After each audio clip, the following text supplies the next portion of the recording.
Salbari block BSU ইয়ত আৰু ওমেনৰ যেটো কৰ্মশালা খুব ভাল হৈছে আৰু আমি অততে BPF দল হিচাপে আগন্তুক নিৰ্বাচনৰ কাৰণে আমি খুব মানে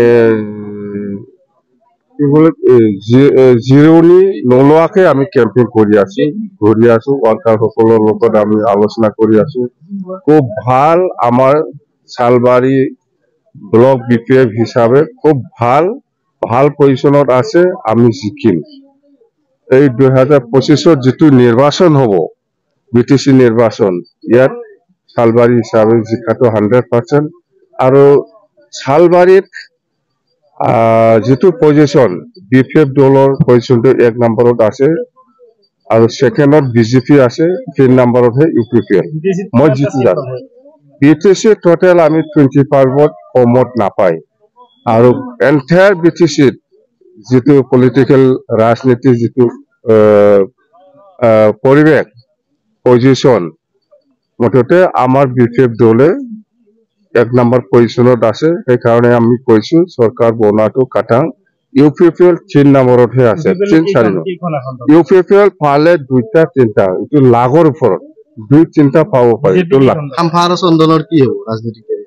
খাম্পা আৰু চন্দনৰ কথাটো মই অলপ আগত কলো প্ৰমোদ বড় কোৱাৰ কথা এইবিলাক মই কোৱা কথা নহয় BPF দলৰ যিমান নেতা আছে বা কৰ্মী আছে আনিবৰ কাৰণে চেষ্টা কৰিব লাগে আৰু আহা পিছত আমি ডাস্টবিনত পেলাই দিম এটো প্ৰমোদ বড়ৰ কথা মই কোৱা কথা নহয় এটোতো চন্দন আৰু খাম্পাৰটো ভৱিষ্যতটো শেষ BTCৰ শেষ UPPL প্রমোদ বড় বা রঙ্গরা নার্জারি বা আমার ইউজি ব্রহ্ম এই খাম্পা এই চন্দনে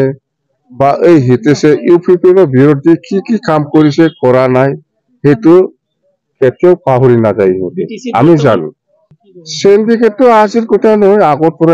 আগৰ পৰাই চলি আছে আৰু আজি চন্দন আৰু খাম্পায়ে যেটো হাইকোৰ্টত PIL দিছিল কেস কৰিছিল BTRৰ এগেইনষ্টত এটো আজি হিয়াৰিং হৈ আছে এটো কোনবা ইউজি ব্ৰহ্ম কোনবা এই ৰংগৰা বা কোনবা এই কিবাটো পাহৰি যায় প্ৰমোদে এইবিলাক কি নাটক এইবিলাক পাহৰি যাব এই বাদে এইটো উল্টা হে এইবিলাক উল্টা কথা কোৱা মানুহ আসল কথাটো ইউজি নকয় কেতিয়াও আসল কথা নকয় UPPL দল নাথাকে বিভিন্ন ধৰণৰ সিন্ডিকেটটো UPPLৰ যিবিলাক লিডাৰ কৰ্মী MCLA ইহঁতেই কৰি আছে তার কি প্রয়োজন আছে মোর যদি প্রয়োজন আছে মই থাকিলে হয় আমার বিরোধী হিসাবে নেতা একজন আছে হি আছে বাস